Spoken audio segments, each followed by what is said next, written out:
two men. Their names were Matt and Gary. Around 2 in the morning, came in, and I was sent to a facility. I did not know I was going anywhere. I was going to a place in Thompson Falls, Montana. It was called Spring Creek Lodge Academy.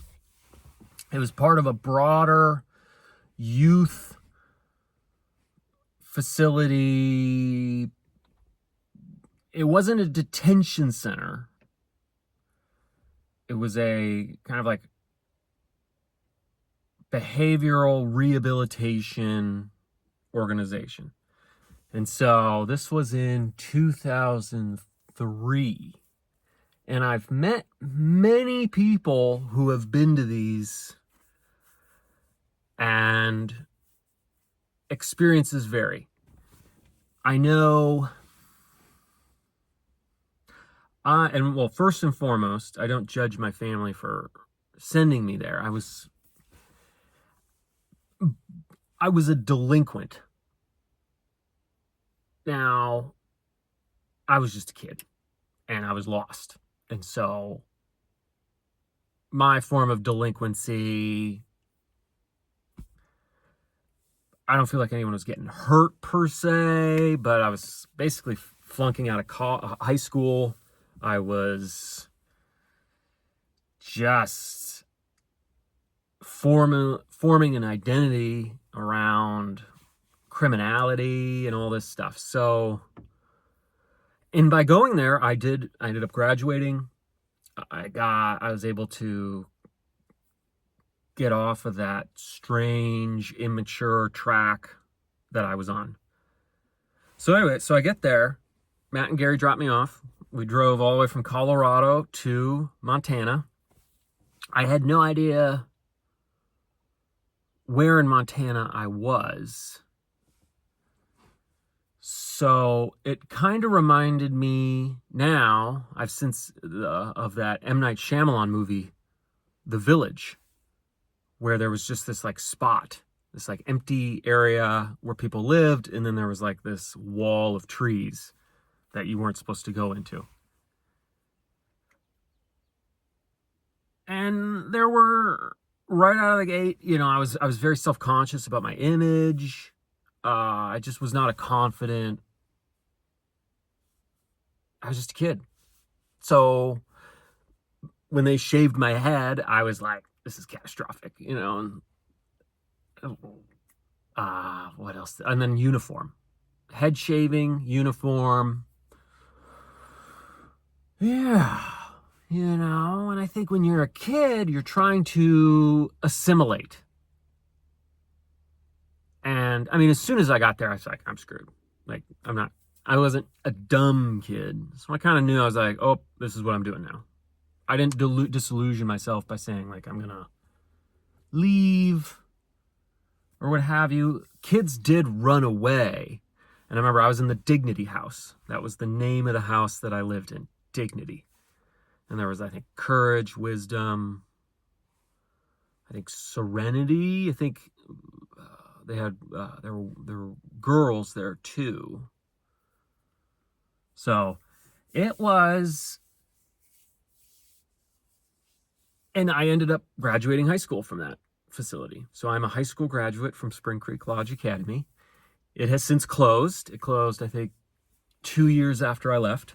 I believe there was a suicide, and it got shut down. I don't know about the other ones. There was one in Utah, and then there was always the threat, which is if you don't behave here, we'll send you to the one in Jamaica, or we'll send you to the one in Mexico.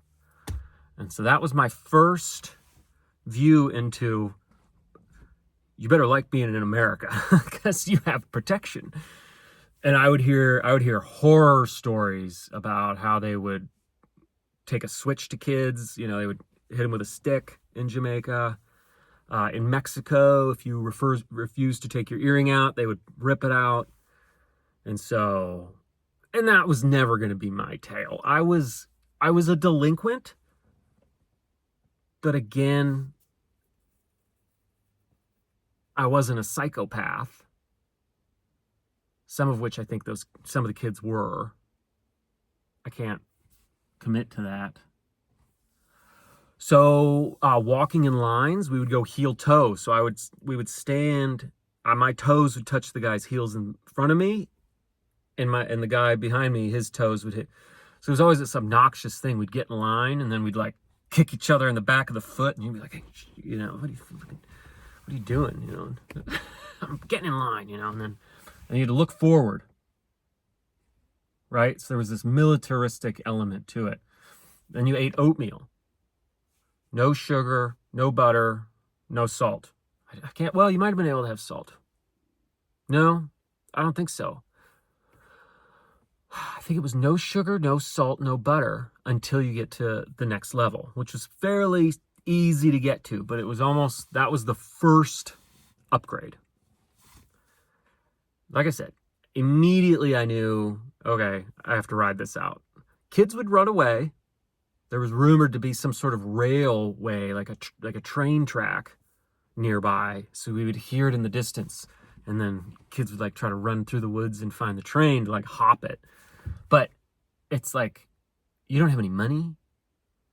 It's Montana. Where's the train going? What are you going to do when you get there? Like, there's nothing. Are you trying? And then, what are your parents? Are you just going to abandon your family forever? And then wait, I met kids there that were there like 4, 5, 6 years. And they would self-sabotage. And I remember one guy in particular, I was like, dude, you were so close to getting out. And he was just kind of like, whatever. And then you realize, like, they don't want to go home. And for whatever reason, we would have seminars that we would attend. And they were intensive. You'd write down pages. It was like all day. And then you'd go back to sleep and you'd have like homework assignments. And you'd be you'd have like a little flashlight. And you'd be like writing all this stuff down. And there were like exercises where you'd like be beating the ground with a pillow and trying to like extinguish, it was all about like, it was really like intense psycho thing. And if you didn't get through it, if you made like any error whatsoever, they'd be like, all right, come back next time. And that was like 6 weeks, maybe even 3 months away. And you'd be like, oh my God. So when they came, you took them seriously. You're like, I got to do this. I got to succeed so I can move on.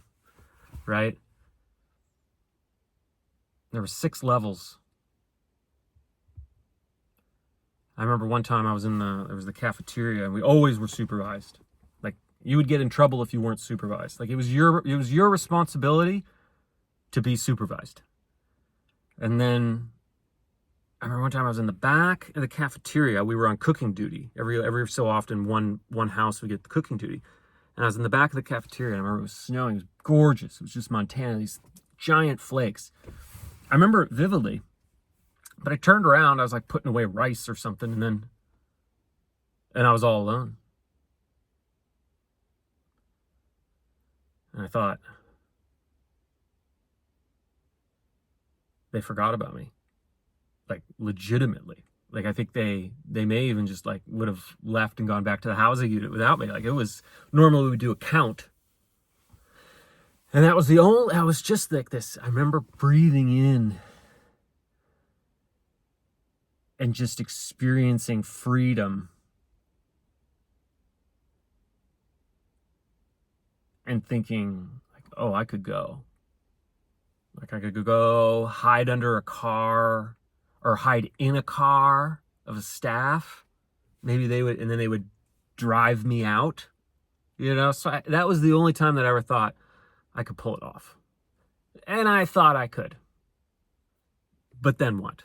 Now I'm in, frickin' Missoula or wherever.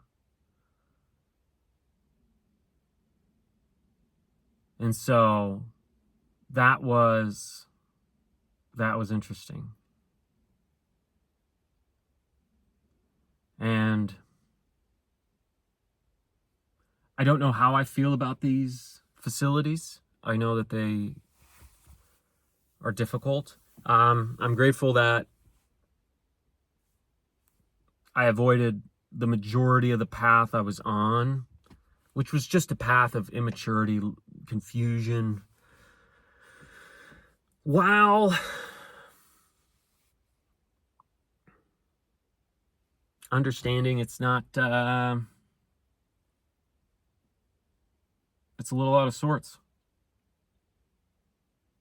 So, no, I just wanted to reflect on that. It was a period of my life, and